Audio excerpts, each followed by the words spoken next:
Welcome to the Near Memo, a weekly conversation about search, social, and commerce. What happened, why it matters, and the implications for local. Yes, and now the third and final item of the day, which is about sort of the future and how prominent will Google figure in our internet lives in the future. And this was based on an item that I wrote on Monday that came out of a kind of a casual survey that I did. Let me just describe that really quickly, Mike, and then in 10 years, Google will. Right. So I put a survey on Twitter, and it got a little over 300 responses, about 323 responses.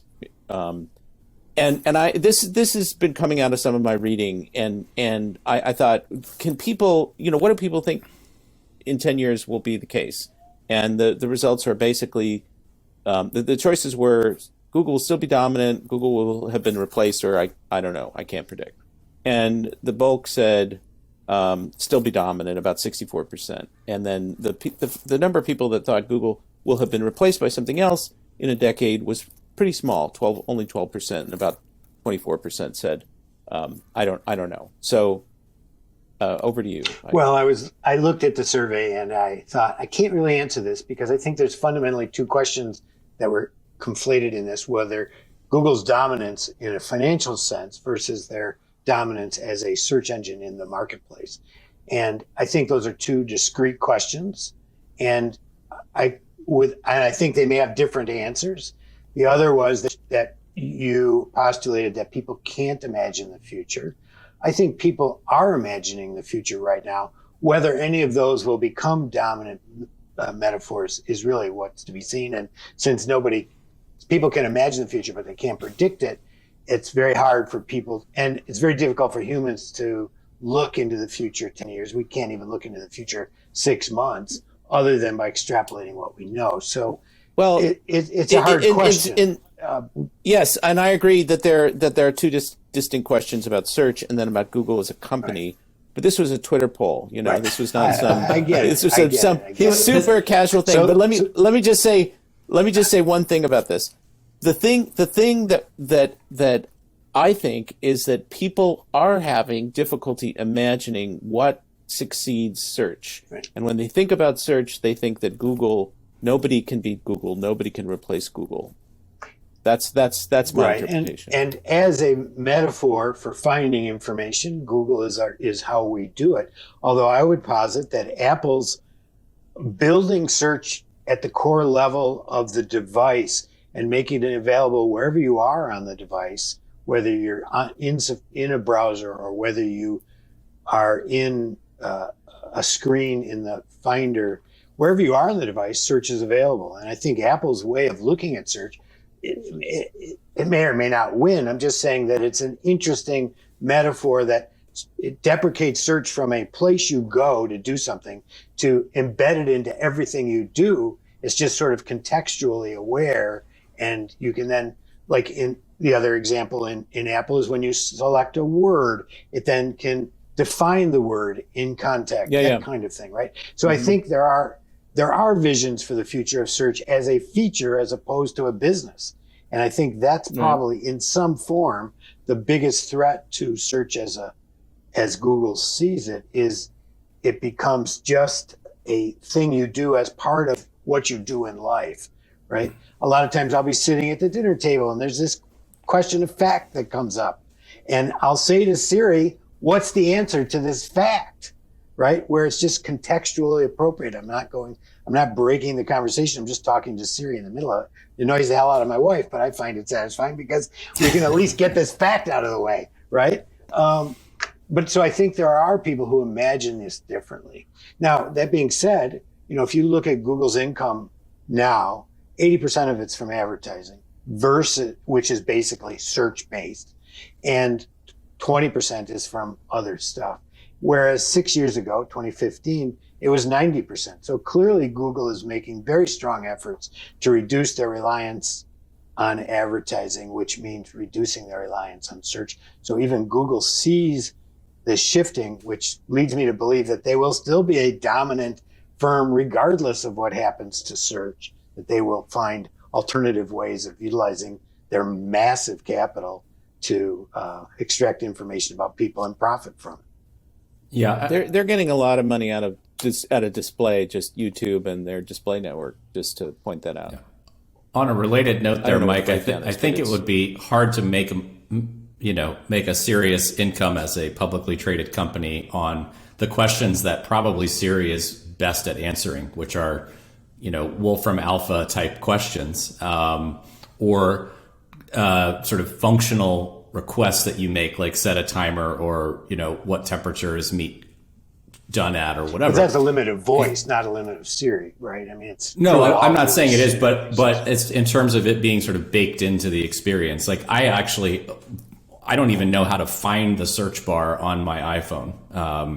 I have to swipe each of 4 directions in order to pull it up. I don't remember it, right? It's not a habit. You can swipe left or pull it down. Whereas opening a browser and typing a keyword in the address bar and then hitting the Google button is a habit. That is something I know how to do. And so I would say that even if Apple comes out with a set of results that is at parity with Google today or anybody else, that the habit of anyone who's been around for the last decade of just going to Google is probably going to persist. And so I think if we see a change, it will probably be some sort of generational shift. But I mean, if you think about the number of people who still have a Yahoo email address because it was what was available in the mid 90s, like I think that is going to stick with Google for quite a while. So Greg's question about 10 years, to me, feels like a pretty short horizon for somebody to meaningfully compete with Google as a search destination provider.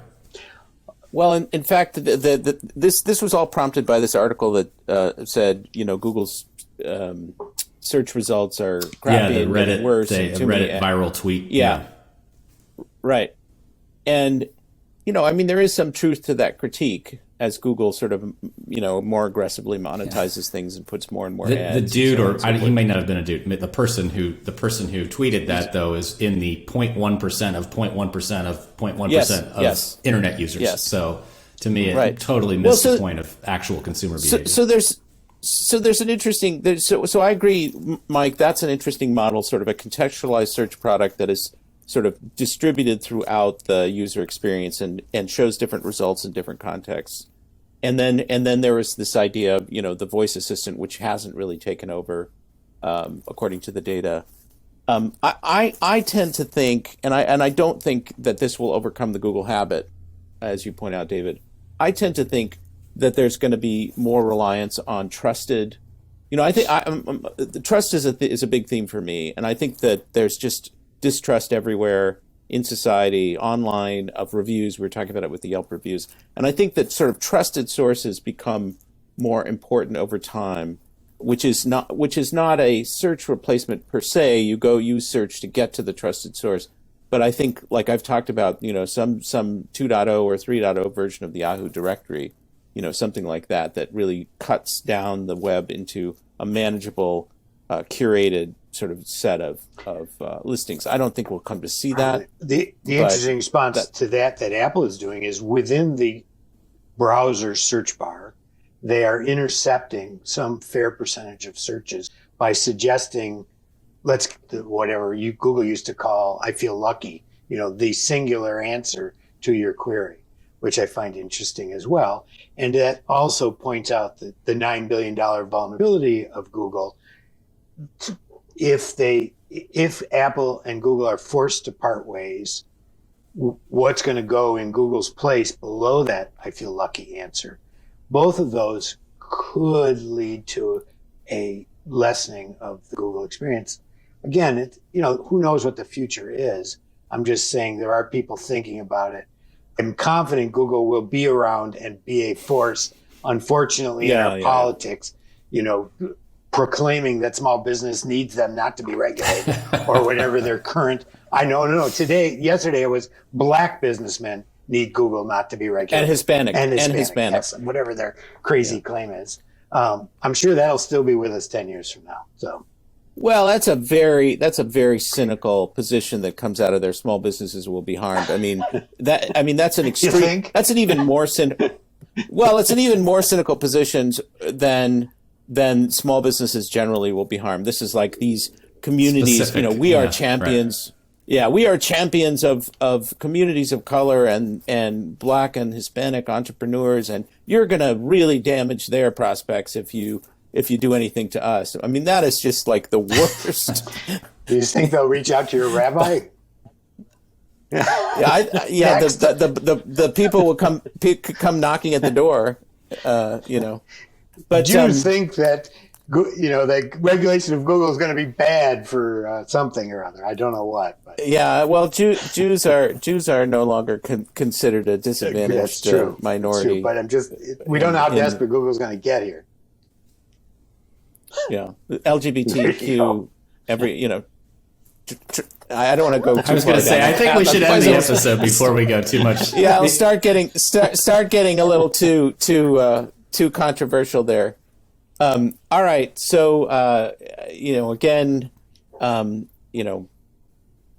Ukraine. I don't know what more to say about that. It's just a horrible situation, and we hope that it improves rapidly. But we'll see. And everybody else, have a great weekend, week, evening, morning, whenever you're listening or watching. Thanks for joining us. And we'll see you next week. Thanks for joining David, Mike, and Greg. To stay on top of the latest developments in local, subscribe to our newsletter at nearmedia.co. We'll see you next week.